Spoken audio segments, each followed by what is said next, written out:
정치권 관심 뉴스 짚어보는 포커스 나이트 시간입니다. 오늘은 하헌기 전 민주당 상근 부대변인, 강전애 전 국민의힘 대변인 두 분과 함께 말씀 나누겠습니다. 어서 오십시오. 안녕하세요. 안녕하십니까. 자, 민주당 정청래 대표가 대표직을 내려놓으면서 사실상 연임 수순에 들어갔습니다. 정 대표의 오늘 마지막 최고위원회의에서도 이른바 명청 대리전이 펼쳐졌는데요. 관련 발언 먼저 듣고 오겠습니다. 저는 오늘 당대표직을 내려놓습니다. 이러쿵저러쿵 누가 뭐래도 이재명 대통령을 끝까지 지킬 사람은 저 정청래입니다. 이재명 대통령과 저는 정치적 운명 공동체이자 한몸 공동체입니다. 이재명 대통령이 성공해야 저도 성공합니다. 그러니 걱정하지 마십시오. 이재명 정부의 성공, 이재명 대통령과의 의리는 제가 끝까지 지킵니다. 자, 정청래 대표가 결국 대표직을 내려놨습니다. 사실상 연임 도전을 본격화했다라고 보면 되는 거죠? 네, 뭐 연임 도전이야 뭐 애진작 예고돼 있긴 했는데 과정이 별로 매끄럽진 않았던 것 같습니다. 예전에 저희가 민주당이 일극 체제라는 비판 아닌 비판받았던 무렵이 있습니다. 이재명 대표 체제 때인데요. 예.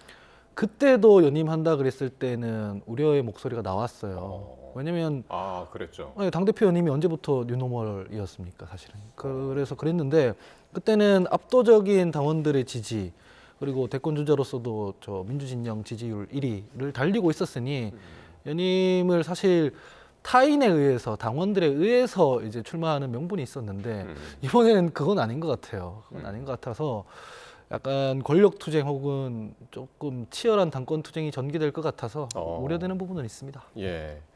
오늘 정청래 대표가 이재명 대통령을 36번 언급을 하면서 원팀을 강조했는데, 근데 오늘 최고위원들 분위기를 보면은 원팀이 좀 무색해 보입니다. 어떻게 그렇죠. 보셨습니까? 뭐 예전부터 이미 무색한 상황이 되지 않았었나 싶습니다. 대통령께서 유럽 순방을 가실 때 어쨌든 공항에 정청래 대표가 나가지 않은 것에 대해서도 이야기가 많이 있었죠. 보통은 대통령께서 입국을 하실 때 나가던 국무총리가 그 자리에 가고 출국하실 때 나가던 여당 대표는 뭐 행사를 간소화한다라는 이유로 청와대에서 부르지 않은 것으로 드러나기도 했습니다. 근데 그날 정청래 대표의 행보를 보면은 당사에서 뭐 단순히 업무를 본 것이 아니라 오히려 전북에 가서 이원택 당선인을 만나고 고창 선운사를 찾아가는 이런 행보를 보였거든요. 네. 전북지사 당선인 같은 경우에는 무소속 김관영 후보와의 관계에 있어서 친명, 친청의 어떠한 대리전이 아니냐라는 이야기들이 나왔고, 그리고 선거 막판에도 정청래 대표는 격전지보다는 호남 쪽에서 이미 선거운동을 하고 있는 것이 이게 지방선거용 선거운동이 아니라 실상은 전당대회를 위해서 1인 1표제가 되었으니까 당원들이 많은 호남을 중심으로 돌아가고 있는 것이 아니냐라는 이야기들이 나왔던 것입니다. 예. 정청래 대표도 어쨌든 정치 구단인 분인데 정권은 짧고 국민은 영원하다 이런 표현을 쓴 상황에서 당연히 저는 연임 도전은 마음에 있었다라고 생각을 하고요. 지금 걱정이 되는 것은 대통령과의 관계가 계속적으로 좀 악화되는 것으로 보이는데, 과거에 윤석열 전 대통령과 한동훈 전 대표 간의 사이가 좋지 않았을 때 그 불이익은 오롯이 국민들께 갔었던 기억들 모두 갖고 계신 상황이라고 생각을 합니다. 이 부분은 굉장히 좀 우려가 된다라고 다시 한번 강조해서 말씀드리고 싶습니다. 예. 강북구 의원의 배의 선장이 둘일 수는 없다라고 얘기를 했더니 문정복 최고위원이 이 대통령은 대한민국의 선장이고 민주당 호의 선장은 정청래 대표다. 이렇게 이야기를 해서 앞으로 참 이게 분위기가 심상치 않을 것 같은 예고편을 볼 수가 있었습니다. 자, 정청래 대표, 오늘 대표직 사퇴 이후에 첫 일정으로 문재인 전 대통령을 만나러 국제 도서전을 찾았습니다. 이건 어떻게 보면 될까요? 뭐 민주당 대표가 전직 대표지만 이제 전직 대표가 전직 대통령 만나는 거 그렇게 이상한 일은 아니라고 저는 생각합니다. 근데 지금 요즘 지지층 사이에서 소위 문조 뭐 이렇게 해서 묶여 있는 어떤 밈 같은 것들이 있거든요. 예. 그런 것들 때문에 오해가 발생할 수는 있겠다라는 생각이 들고, 왜냐면 이게 뭐 친문 혹은 친명 이런 계파 싸움이라고 해석하는 사람들이 꽤 많기 때문에 저게 첫 행보가 됐을 때는 괜히 조금 사실관계에 기반하지 않는 구설수 이런 것들이 막 오를 수 있지 않겠습니까? 예.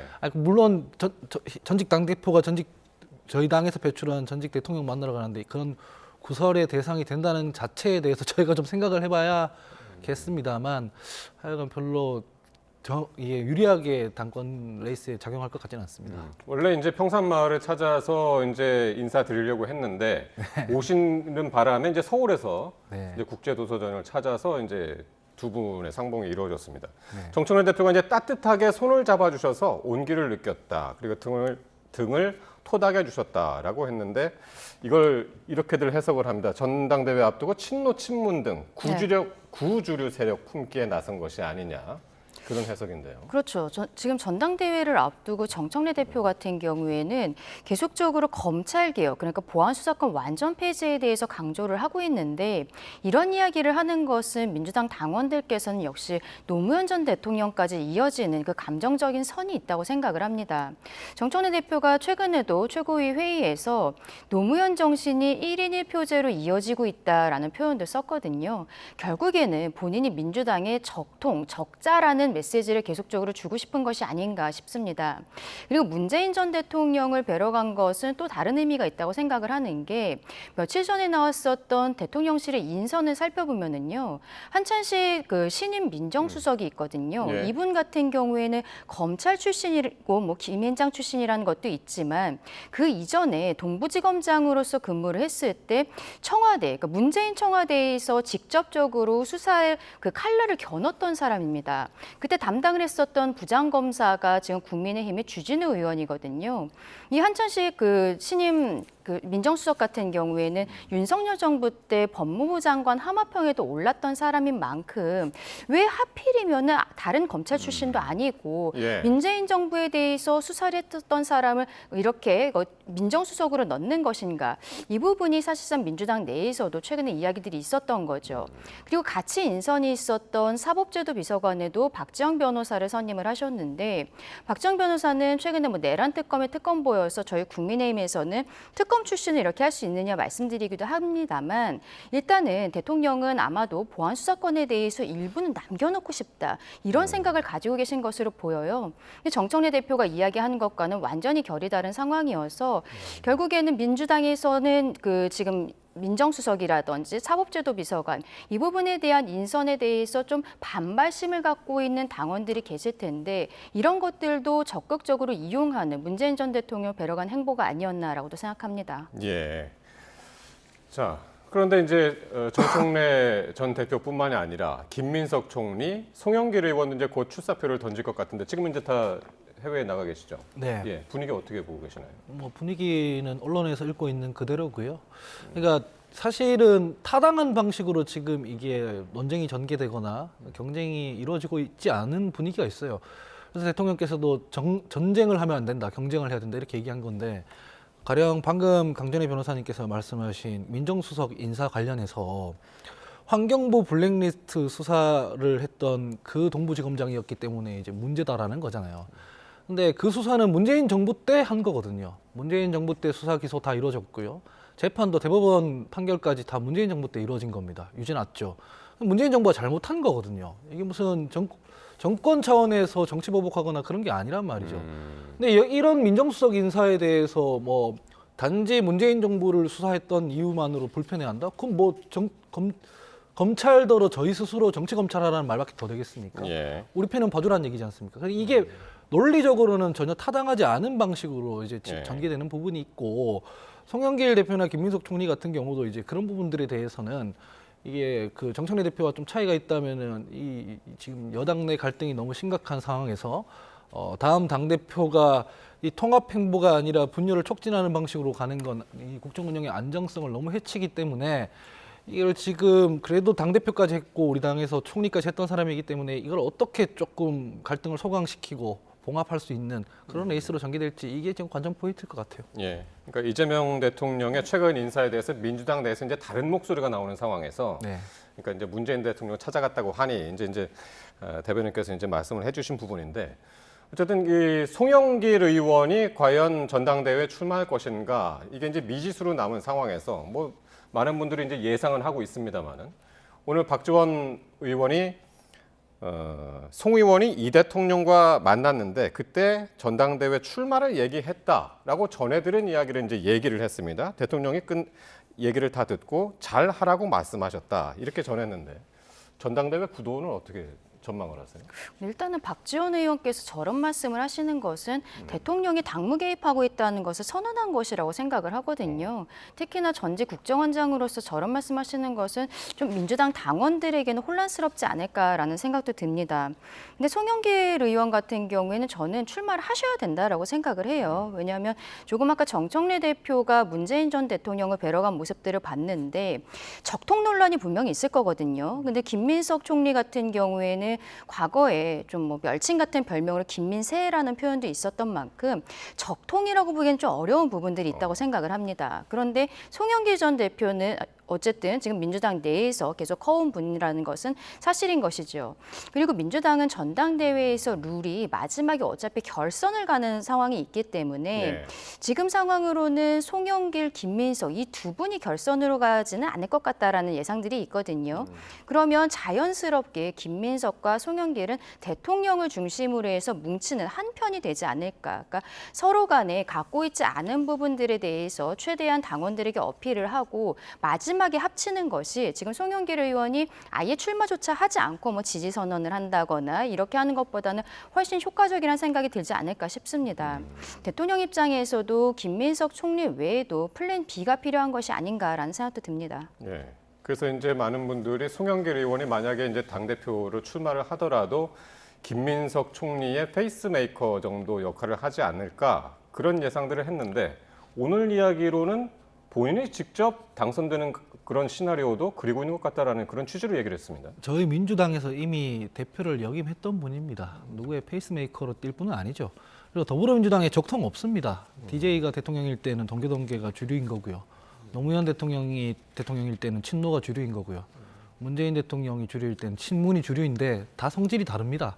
뭐 동교동계와 친노가 일치하지 않고 친노가 친문이 일치하지 않거든요. 그리고 공당에 적통이 어디 있습니까? 당원들이랑 국민들이 지지해주면 그 사람들이 그냥 그때는 권한을 위임받아서 하는 것이고 그런 차원에서 보면은 송영길 대표나 뭐 김민석 총리나 정청래 대표나 뭐 적통 논쟁 뭐 이런 거는 벌어지지 않을 것 같고요. 지금 임기 1년 이제 막 지나고 있는 이 국정 상황에 대해서 어떤 당대표가 했을 때 분열이 제일 뭐 적고 국정 운영을 잘 뒷받침할 수 있느냐 이런 것들을 당원들이 평가할 거라고 생각합니다. 예. 자, 오늘 이재명 대통령이요. 연평도에 있는 해병대 부대를 찾아서 장병들을 격려하고 군 대비 태세를 점검을 했습니다. K2 소총으로 직접 실탄 사격을 하기도 했는데 이 대통령의 사격 실력은 어땠을까요? 화면 보시겠습니다.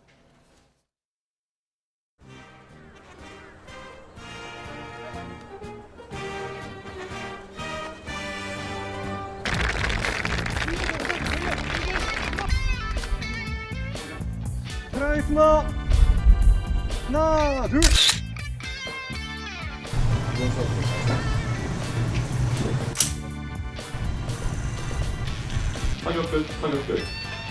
사격이 준비된 사격 화면.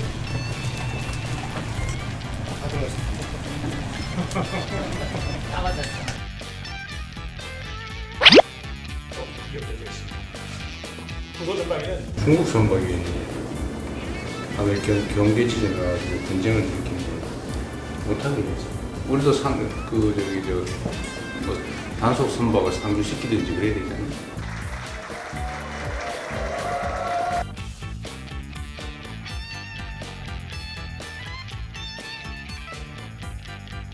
징집병들을 최소화하고 모병을 통해서 자기 자신의 직장으로 군을 선택할 수 있게 바꿔나가겠습니다.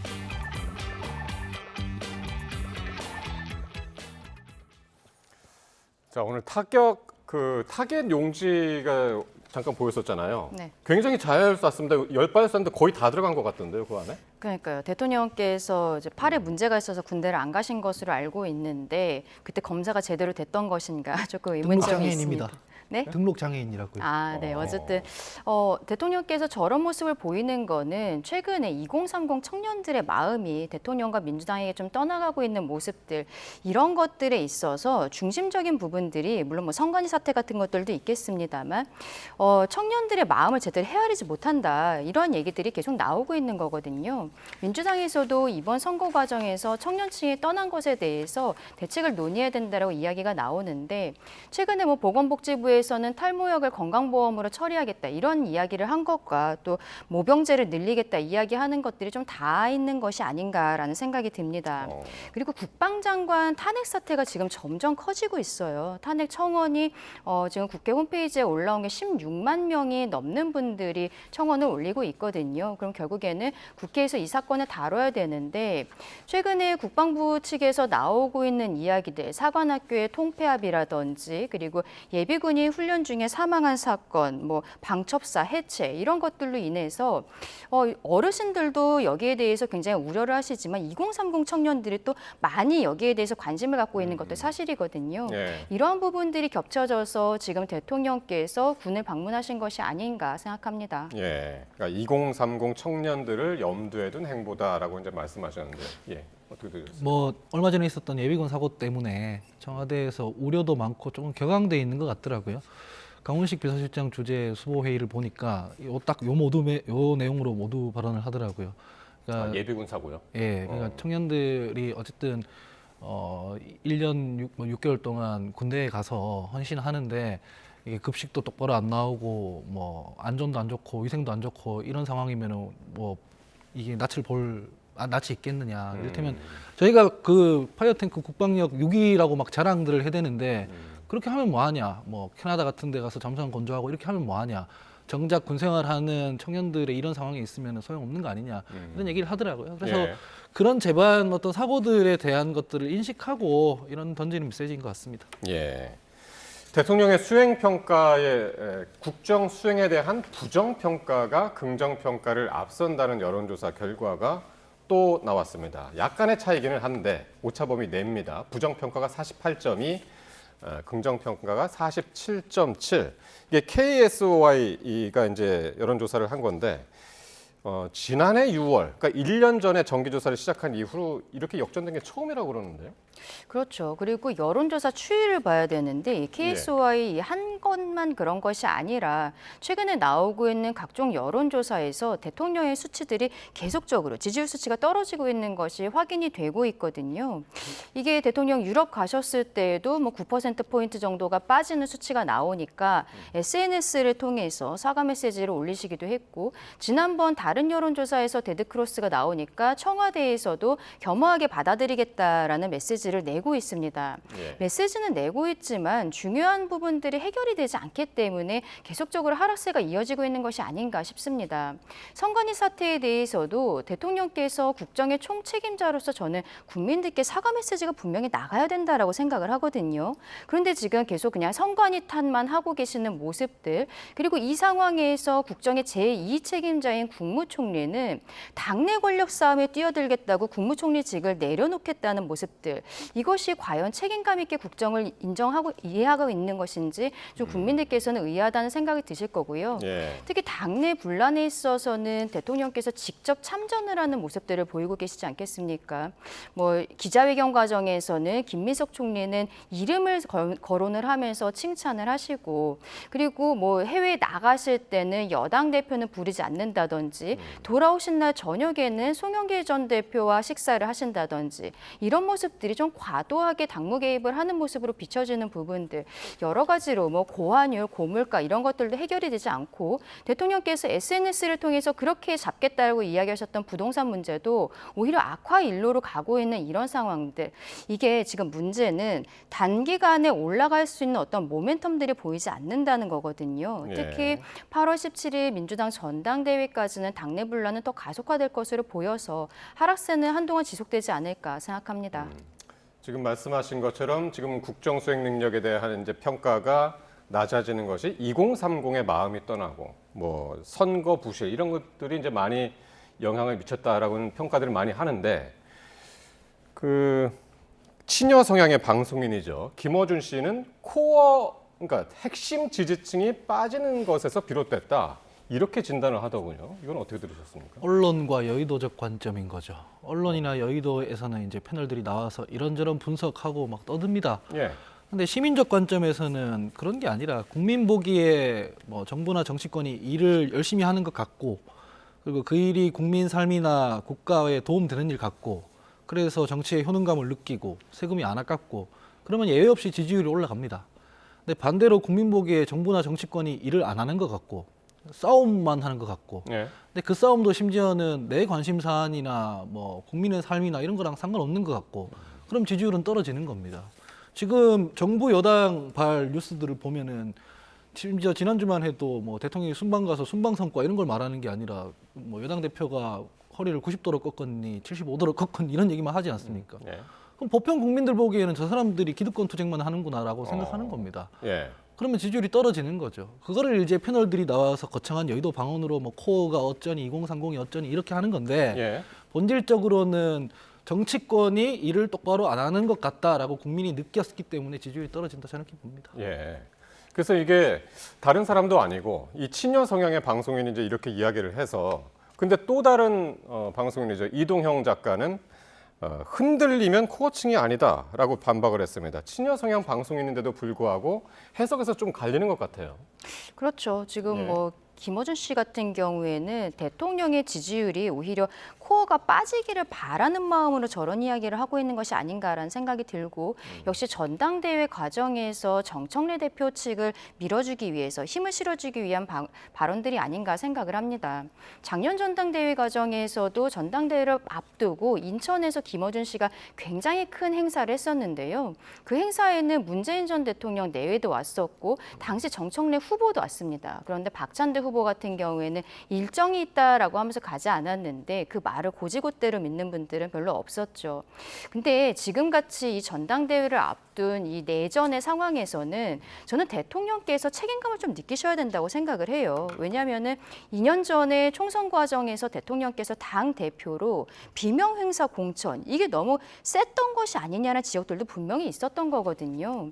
친문 계열의 인사들에게는 하위 10%, 20% 이유도 알려주지 않고 그렇게 점수를 매기면서 실질적으로 컷오프를 하는 결과들을 낳았고 이분들 입장에서는 결국에는 다음번 총선의 공천권을 누가 주느냐가 더욱더 중요해질 수 있지 않았나 싶습니다. 그때 어느 정도는 포용하는 모습을 보였어야 됐는데 오히려 원외그룹이었던 더민주혁신회의, 원외에서 대통령을 지지하던 분들은 31명이 대거 국회로 들어오면서 바로 최대 개파가 되어버렸거든요. 결국 이 상황은 대통령께서 자초하신 것이다라는 생각이 듭니다. 예. 전당대회를 앞두고 구주류와 친명 싸움이 격화하는 것 아니냐 이런 해석들이 지금 계속 나오고 있는 중입니다. 자, 국민의힘 상황 보겠습니다. 이번 엿새 만에 퇴원한 장동혁 대표가 자신을 향한 사퇴 요구에 직접 입장을 밝혔습니다. 이런 가운데 오세훈 서울시장은 이른바 질서 있는 퇴진에 힘을 실었는데요. 직접 들어보겠습니다.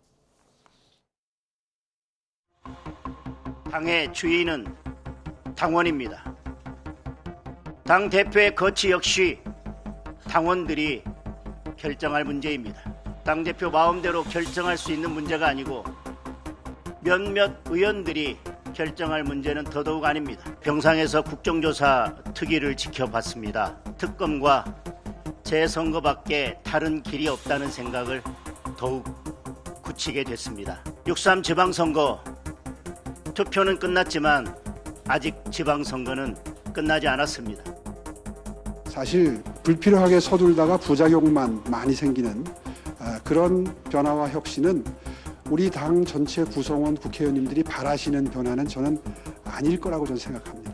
특히 중진 의원님들이 이제야말로 조금 역할을 좀 무게감 있게 책임감 있게 해주셔야 될 시기가 다가오고 있지 않나. 예, 대표 거취는 당원이 결정한다. 장동혁 대표가 이 쏟아지는 사퇴 요구에 명확히 선을 그은 것으로 보면 되는 거죠. 네, 뭐 근데 계속 저런 스탠스였다고 저는 알고 있는데, 그러니까 뭐 약간 무질서한 정당에서 질서 있는 퇴진 이런 거 되게 좋아하는 것 같아서 의아하네요. 사실은 예. 선거 결과에 따라서 지도부의 거취가 결정되는 게 통상적인 관례였습니다. 선거에서 패배하면 보통 거기에 대한 책임을 지고 지도부가 물러나죠. 그러니까 되게 비정상적인 상황에 놓여 있는 것이거든요. 다른 방송이나 뭐 이런 데서 이런 얘기를 하면 국민의힘 패널들이 이제 막상 당대표에서 물러나도 잔여 임기밖에 못 채우기 때문에 다음 당대표가 들어온다 하더라도 대안이 없다 이런 얘기를 하더라고요. 근데 뻘에 빠졌을 때는, 늪에 빠졌을 때는 일단 늪에서 나오는 게 대안이거든요. 예. 늪 안에서 늪에 나갔을 때 내가 갈아입을 옷이 있을까? 샤워는 어떡하지? 대안이 있나 이렇게 생각할 게 아니라 늪에서 나오고 나서 그때부터 다시 대안을 궁리하는 겁니다. 그래서 이때까지 여의도 국회에서 각 정당에서 민심의 어떤 회초리를 받으면 그 민심을 겸허히 받아들인다는 의미로 지도부가 책임지고 물러났던 거거든요. 근데 자꾸 저런 식으로 논의를 하다 보면은 그 저 정당에서는 민심의 평가가 어떻게 나오든 간에 책임지는 사람이 없는 거예요. 거기서부터 빨리 풀어나가야 된다 이렇게 예. 생각합니다. 친한계 일부에서는 재신임이라도 네. 물어야 된다라고 하는데 이게 가능한 일일까요? 지금 장도연 대표가요, 뭐 당원들께서 결정하실 문제다, 본인의 거취는 이렇게 이야기는 하고 있습니다만 재신임 투표 같은 이야기들은 하지 않고 있습니다. 이게 우리가 아까 대통령 지지율을 봤었던 KSOI 이 여론조사에서 오늘 나온 내용 중에 국민의힘의 쇄신 방안에 대해서도 질문이 있었거든요. 근데 거기에 대한 결과는 지금 지도부를 교체할 것이냐, 혹은 지도부는 그대로 있는 상황에서 좀 쇄신을 할 것이냐. 근데 교체에 대한 부분들을 더 많은 국민들께서 선택을 하셨고, 그리고 예. 국민의힘 지지층에서도 역시 마찬가지의 결과가 나왔습니다. 그렇기 때문에 이러한 여론조사 결과가 나와서 장도연 대표도 재시민이라는 단어를 쓰지는 않았고, 오히려 친한계인 박정훈 의원이 재시민 투표라도 해야 되는 것 아니냐, 이런 이야기들이 나오고 있는 것이 아닌가 생각합니다. 예. 장도연 대표는 퇴원하기 전에도 SNS를 통해서 오늘 기자회견과 비슷한 이야기를 했고, 계속적으로 대통령과 여당에 대해서 날선 모습을 보이면서 본인 중심으로 가야 한다라는 메시지를 줄 것으로 보여요. 그리고 오세훈 시장도 약간은 뒤로 빠지는 듯한 발언들을 지금 하시고 계시거든요. 예. 본인이 선거 과정에서 장도연 지도부에게 보였었던 날선 모습보다는 이제는 원내에서 좀 해결을 해주셔야 되는 것이다라는 메시지를 주면서 예. 본인은 당 전체를 아우르는 대권 주자로서의 면모를 보이고 싶은 것이 아닌가 생각을 합니다.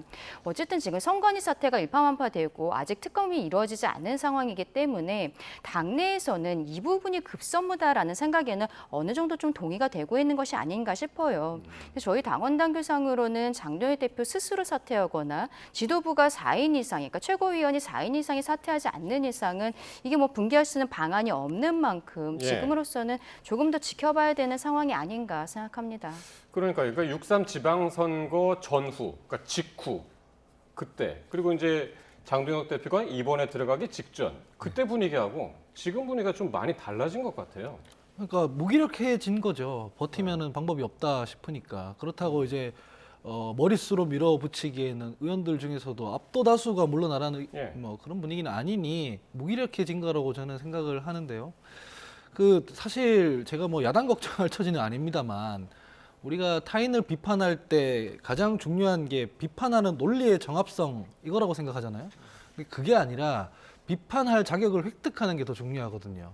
그러니까 야당의 역할은 여당 견제하는 역할이지 않습니까? 근데 저 상태로 장동혁 지도부가 있는 상태로 대여 투쟁을 열심히 한다고 해서 국민들의 지지가 오르는 게 아니거든요. 왜냐면 예. 뭐 저만 해도 내란 정당이 사과부터 해라 이렇게 하면 끝인 거니까. 그러니까 그런 부분부터 일단 다 쇄신부터 해놓고 윤호개의 색채가 없는 지도부를 꾸려놓고 야당의 역할을 할 수 있는 거라서 그냥 모르겠습니다. 저렇게 가다가 어떻게 갈지 모르겠네요. 예.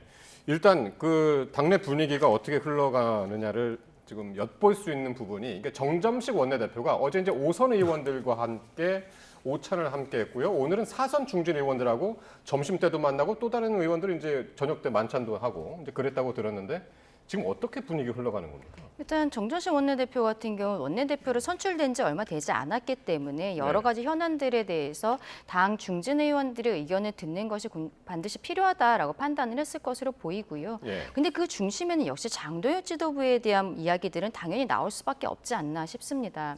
근데 조금 아까도 우리가 얘기했듯이 당원 당규상으로는 지금 본인이 사퇴하거나 혹은 선출직 최고위원 4명 이상이 사퇴하지 않으면 이게 뭐 어떻게 할 수 있는 도리가 없는 상황이거든요. 예. 그리고 김재원 최고가 여기에 있어서 키맨이 아니냐라는 이야기들도 나오는데 이분 같은 경우에는 전 더욱더 사퇴하실 의사는 없을 것이라 생각을 합니다. 내후년 총선에서 어딘가에 이제 출마를 하셔야 된다라고 생각을 하실 텐데 최고위원으로 지금 활동을 하고 계시기 때문에 언론에서 주목을 하고 본인의 인지도를 계속 끌어올릴 수 있는 부분이 분명히 있다고 생각을 하거든요. 그리고 본인은 기존에도 강성 지지층들에게 소구를 하는 하는 캐릭터였는데 여기에서 장도연 지도부가 무너지는 데 역할을 한다면은 본인의 그동안의 스탠스도 역시 또 흔들릴 수밖에 없는 부분이 있지 않나 싶습니다. 결국엔 이러한 답답한 마음을 의원들이 같이 토로를 하는 장이지 뾰족한 수가 나오지는 않을 것 같다 생각합니다. 그 지도부 교체가 내년 2월 얘기도 나오는데 당장은 아마 이런 분위기가 계속 있을 것 같다라는 그런 말씀이시네요. 그렇죠. 아무래도 뭐 선관위 사태 마무리되는 것도 있고 앞서 말씀 주신 것처럼 만약에 지금 당장 전당대회가 이루어진다라고 하더라도요.